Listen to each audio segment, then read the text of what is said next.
Hello and welcome to the next of our series of the Ambassadors Roundtable, brought to you by Now Jakarta.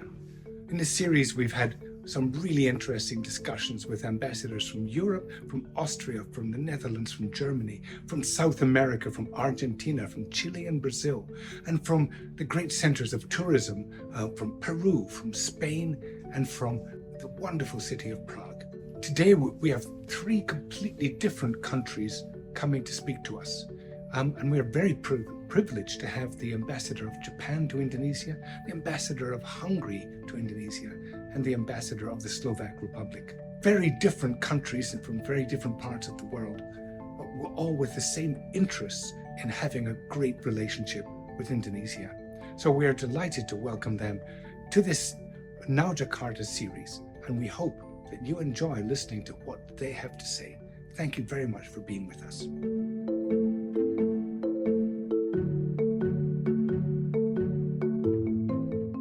I would like to introduce myself. Firstly, my name is Tomáš Ferko. I'm ambassador of Slovak Republic to Indonesia. I came to Jakarta a year ago and maybe a month, and I'm glad to be part of the process of enlarging the relations with Indonesia.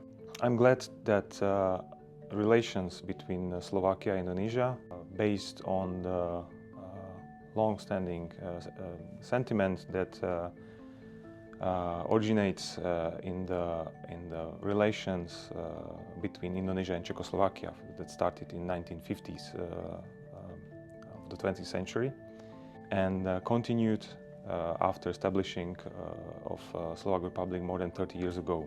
Today I have to acknowledge that we have many friendly relations between institutions, between people, between our citizens. There are mixed marriages between Indonesians and Slovaks, and it contributes to our relations. We would like to focus in the future to extend this cooperation in the field of trade and economy, and also in the relations between institutions and people, mostly universities, because there are already a number of universities from Slovakia that have relations and cooperation with Indonesian partners, and I'm really keen on to enlarge this cooperation further and to see more students, but also researchers, teachers hosting, visiting to other countries. Regarding the trade and economy, and there are some traditional fields like energy sector, and also the defense industry sector. In the light of our recent visit of defense minister just a couple of days ago, I'm glad to say that there is a huge space of enlarging this cooperation, and we will try to focus not only on this field but also on other fields, which is, for example, agriculture, where I'm really interested to see the more progress in, and we are working on it, in growing tropical wheat in Indonesia. For many partners, it was quite a new topic, but approximately 10 years ago, the researchers and universities from Slovakia and Indonesia managed to cultivate a new sort of wheat, already registered with the Ministry of Agriculture, that is possible to be grown in Indonesia.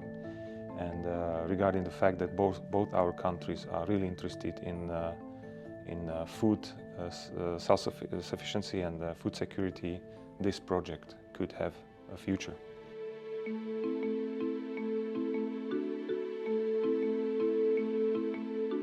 Hi, my name is Lila Karsai. I'm the ambassador of Hungary to the Republic of Indonesia, ASEAN and Timor-Leste.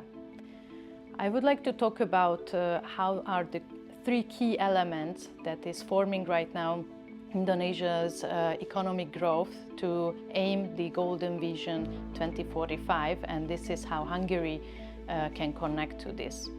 Last year, Sri Mulyani, the Minister of Finance, gave a wonderful presentation about what Indonesia has to focus in order to have great achievements. And these three focus is fortunately connected to Hungary as well. The first was infrastructure development. At the moment, Hungary is implementing the multi-lane free-flow electronic toll payment system, which is actually the biggest technology transfer export in the modern economy history of Hungary. This is a $300 million project invested by the Hungarian government, so this is really something big that we are doing right now here. This will enable all around in Indonesia to have the toll payments and the usage of the highways. The other two things were the skilled workers and the technologies. For skilled workers, Hungary is receiving thousands of Indonesian workers at the moment. There are also a program for polytechnic students who are doing their internship program, but also workers who are mostly in the automotive industry, for example, which is also a very important industry right now in Indonesia. And the third thing is technology transfer. Hungary is well known about our creative minds, such as inventing the Rubik's Cube or the ballpoint pen. We are also very affordable, and we are trying to address the cutting-edge technologies. At the moment, as Indonesia is very rich in the natural resources, such as coal or raw materials in metals, they also need the technologies in order to have some added value, and that is also helping them to boost their economy. Sri Mulyani highlighted that without technology transfers, Indonesia will not be competitive and will not be able to reach these goals. Therefore, Hungary is ready to cater all these needs. As a matter of fact, we are also organize the Hunindotech Business Forum every year, which is a platform to meet Hungarian and Indonesian companies and try to answer always the needs of Indonesia, whether it's related to agriculture, defense industry, or infrastructure development.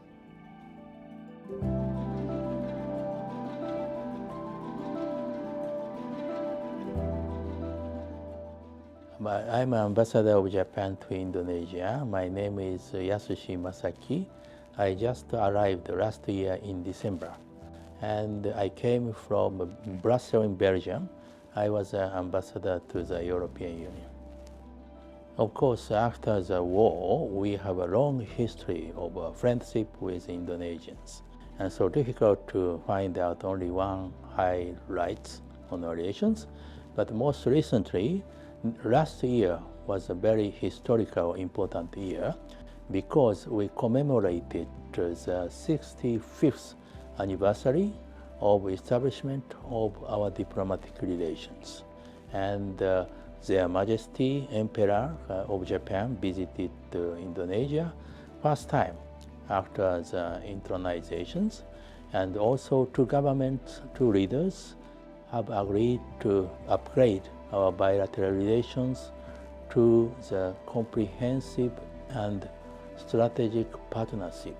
So if I dare say, last year is a very important year. And of course, this year is also important because in Indonesia, they are having a new president. One of the characteristics of bilateral relation is after the establishment of the creation of this country, we have worked together for the development of Indonesia.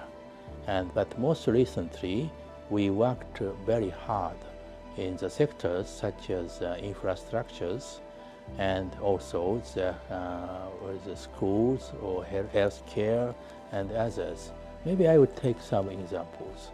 In the infrastructures projects in Jakarta, we have a very good project of constructions of subway, which is called MRT, and this is a Japan-Indonesian project.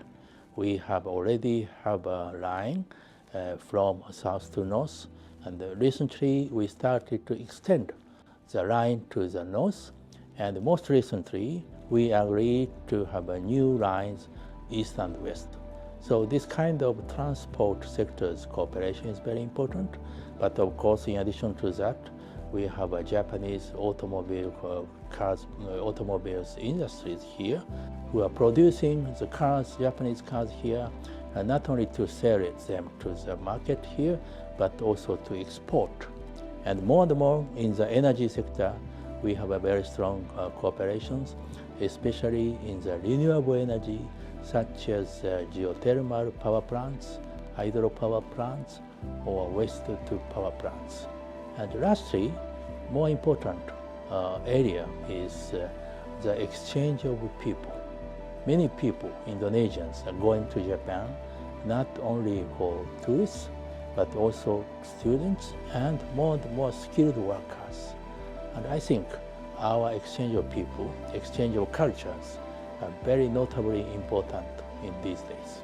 I think Indonesia now is approaching to a high level, as maybe in 2045, I suppose that Indonesia will become one of the most important developed countries in the world. So I think Indonesia not only catch up with Japan, maybe will be above our country. But our relation will not change. We will work together for the good futures of Indonesians, and I think Japan have experiences and capacity to work together with Indonesia for a beautiful future, and that will be also a very big opportunity to Japan. So I think Japan-Indonesian relation is a win-win relations, and hopefully we will continue to work more with the Indonesians.